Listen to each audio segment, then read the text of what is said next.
Hey y'all, it's another episode of Grandpa Cooks here. So, I got a dessert for you today. So, I had all this big old bag of cherries here. I gotta do something with them. So, I was gonna make cherry pie. Grandpa likes pie. Pie is my favorite dessert. I don't know people's birthday cakes. For my birthday, I always used to have Betsy. She used to make me pies. I get a coconut cream pie, or lemon meringue pie, or cherry pie, pecan pie. Oh my goodness, I always get a pie every year. The heck with cakes. Anyway, so I'm gonna make a cherry. Well, here's the deal. I can't find my pie plates, so I'm gonna make a cherry pie that doesn't have a pie plate, and it's called something fancy like a galette. Must be French or something. So it's basically a pie without a pie crust, and you like fold the shells up, fold the pie crust over, so it's rustic, in quotes. So first thing I got 2.5 cups of flour, and I think I have about half a teaspoon of salt in there, and I'm gonna do a 1/4 cup of sugar. Okay, stir that all around. What's this thing? This thing from my grandma. This is old. This is I don't know what they call it, a biscuit cutter or something, a pastry thingy, something. But you can mix stuff with your hand and kind of keep your hand clean. So now I'm gonna mix the butter in. I gotta go get the butter. All right, so we're making this from scratch. So we're making the pie crust first. So diced up 2 whole sticks of butter. My goodness, that's a lot of butter. Okay, and I put it in the freezer, get them cold. You're supposed to get them cold because I don't want this butter melting right now. The butter's gotta kind of stay hard. And I'm gonna mix it all in now with my little fancy old tool here. This thing is old. See, I'm kind of squishing the flour and the butter all together, and it kind of it's going to come together and make pie dough. And I also got a 1/4 cup of really cold water because I don't want this butter to melt. I want to keep it in little tiny chunks. I'm going to keep squishing and squishing and squishing. Whew, Grandpa getting tired. Oh boy. All right. So that's why Betsy used to do this. This is hard work. See, baking though, you gotta follow a recipe. Cooking, like Grandpa cooks usually, I can just throw whatever I want in there. But baking, you can't be, screwing around with the amount of flour and sugar and whatever. You'll mess it up. So baking, you gotta usually use a recipe and be a little more precise. But all right, I'm gonna keep on working on this.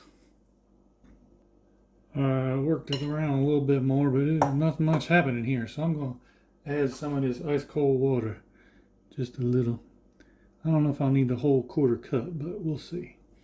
Try to mix that around and see if this will come together like a dough. Man, bakers, you got a tough job here. Ooh, this is still really dry. I'm gonna have to add all of that ice cold water in there. All right, here we go. Hopefully, I need more. I don't know. Maybe it's a dry day today. Who knows? It's a hot summer day. That's why cherries are in season. They're in the summer. In the summer kind of fruit. I'm gonna keep working. Grandpa just had to get in and start using my hands here. All right, it's starting to come together and starting to stick, but it's still kind of dry. Look, I can make it's coming together a little bit. I'm gonna add a tiny bit more water.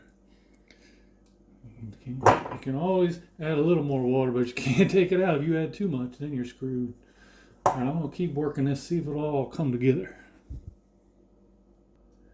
I had to chuck it out of the bowl. It wasn't coming together. So I threw it on the counter here and worked it a little bit. You can kind of see it come together, kind of like a disc. Okay, it's still a little dry, but you know what? It'll be good because we're gonna let it rest. So I'm gonna put some plastic on top, throw it in the fridge, let it rest for a little bit. All right, the dough's in the refrigerator. It's got to rest a good hour, so I'm gonna get to working on these cherries. So I don't have one of those fancy, cherry pitter thingies, little gadgets. You got one, good for you. I don't. So I'm gonna cut up 4 cups of strawberries. So we'll see. So cherry's got a pit in the middle. Of course, you probably knew that. So I'm gonna kind of go around the pit and just throw away the stem in the pit. So you can't eat that. I heard the pit is poisonous in there. It's got arsenic or something. I don't know. Look it up. I think Grandpa lying. Look it up. All right, so I'm gonna keep cutting these up here. And oh, cut myself. Oh, just kidding. That's cherry juice. Gotcha. All right, I'll be back. All right, back with Grandpa here. I had to clean up, look like a crime scene over here because all that cherry juice was everywhere. I swear, officer, I didn't do it. I was just cutting up cherries.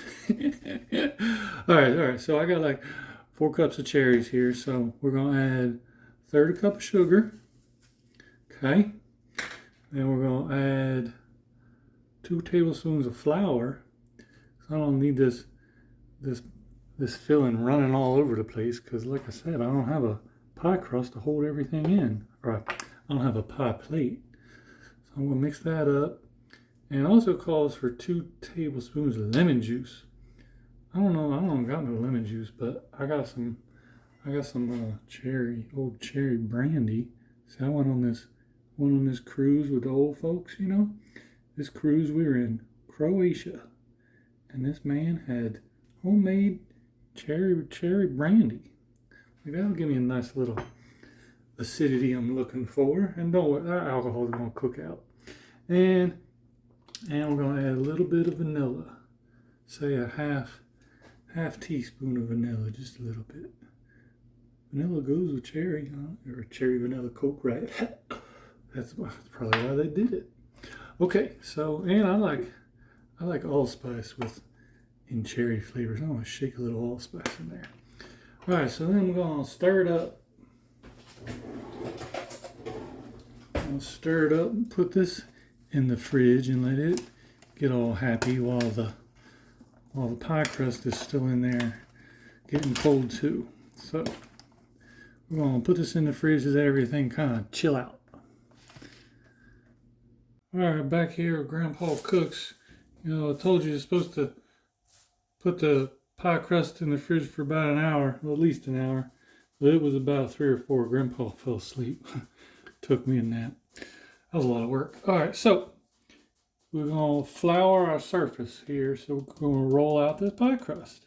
So kind of tap, and get the flour everywhere. And then we're going to get this off the plastic here. I'm going to make sure nothing's going to stick. Don't want anything to stick here. Don't want to stick to the counter here. All right, so now got a rolling pin. So you gotta have a rolling pin. I don't know how you do this if you don't got a rolling pin. You gotta push and kind of roll it out. This is gonna be a lot of work here. Oh, it's kind of cracking apart too. Maybe it's too dry. Let me see. I'm gonna work with it. We'll see. Well, we're about halfway there now. See, it came together. Whenever it kind of cracked apart, I kind of just pushed it back together, and it's stuck because it's got all that butter. It'll stick, so I was kind of piecing it back together, and I'm kind of going in every direction here to kind of make it bigger. I'm gonna put a little pressure on it and roll it in every direction. We'll see how big. I want to get it too thin, but I'm getting close here. Okay, there you have it. I think that's about good. It's, I don't know, 1/4 inch thick or whatever. So I gotta figure out how am I gonna get this off the counter and onto my pan. Let me see if this will work here. I'm gonna lift it up and maybe I'll roll it on top of the rolling pin. If it don't stick, I don't know, I might have to go slow on this. Oh, that wasn't easy. I didn't have enough flour on my surface here, so it wanted to stick. So I had to kind of stick this under there while I was rolling it up. Alright, so make sure you got a lot of flour on your surface when you're doing that. Now I got my pan. See if I can just unroll it on the pan. Oh, that's why using a rolling pin was a good idea. Look at that, that just unrolled nicely.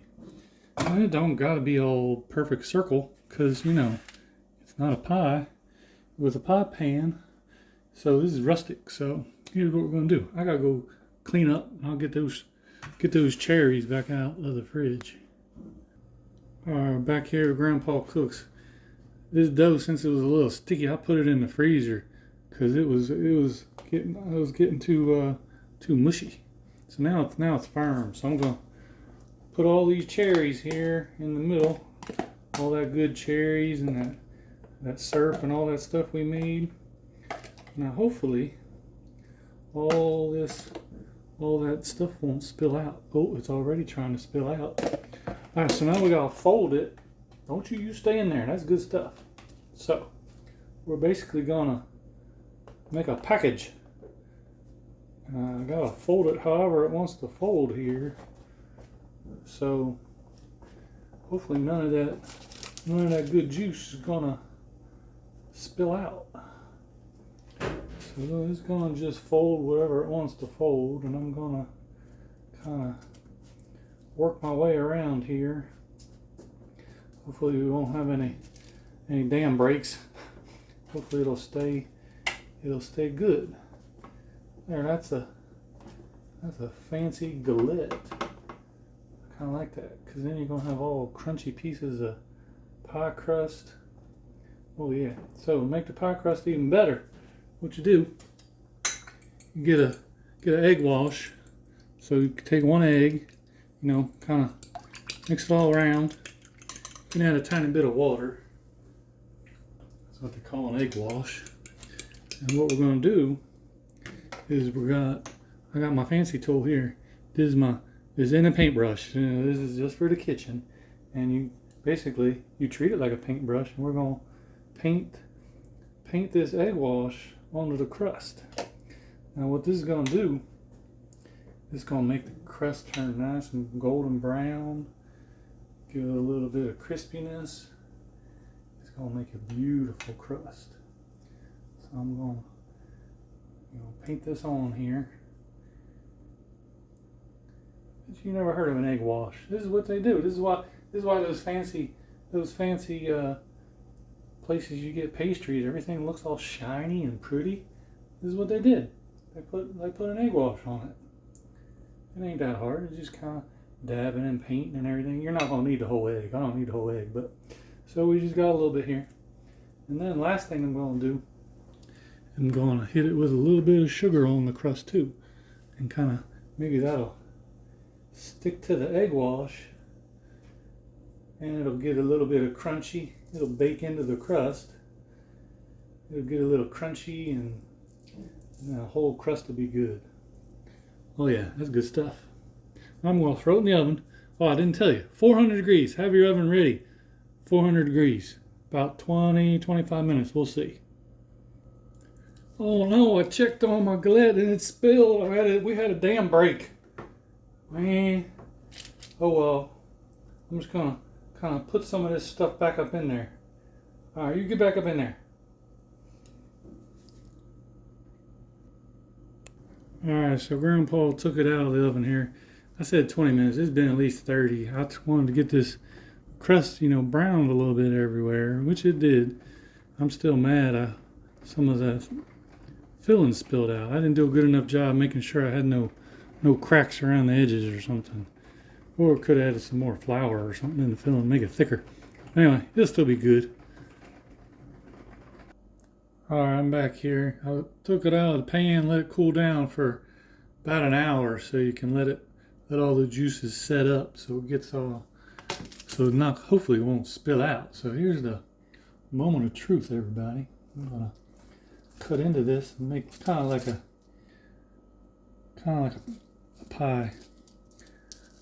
pie slice. Well, that's flaky crust. Look at that. That's pretty good. All right, so let me see. Let me see if this is gonna work. Oh yeah, not too bad. Look at that. Kind of like pie without a pie pan. Of course, probably would have been better if I did have a pie pan. All right, so finish this up with some vanilla ice cream. Oh, man! I don't have any vanilla ice cream. Dang it. All right, well, I'm hungry. This looks good. So I guess I'm eating this without vanilla ice cream. All right, youngins, I'll see you next time.